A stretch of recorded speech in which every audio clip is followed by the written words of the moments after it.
Agora deixa eu falar uma coisa pra vocês. Pô, pra mim é uma honra, né? Cresci aqui, né?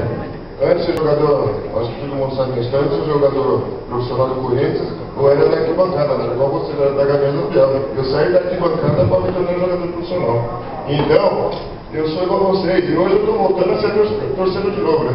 Então sempre é uma honra estar voltando ao Corinthians. Desde os meus 7 anos de idade eu estou dentro do Corinthians. Aí nasci corintiano, né? Porque meu pai jogou no Corinthians. E dentro da barriga da minha mãe já estava no Corinthians, né? Porque meu pai jogou no Corinthians, né? Pô?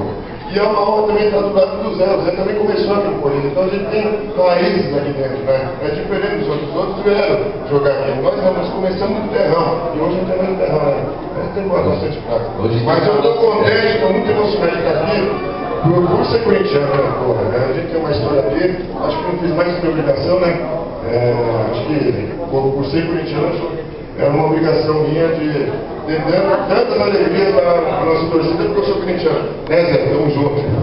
Porra, eu acho o seguinte, eu acho que o Corinthians é maior que tudo isso, maior que eu, maior que todos.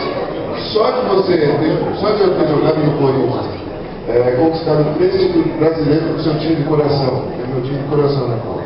Imagina, ser o único tricampeão brasileiro. Eu acho que eu não fiz mais que minha obrigação pelo meu time de coração, então eu acho que o Corinthians é tudo na minha vida, eu vou morrer aqui no Corinthians.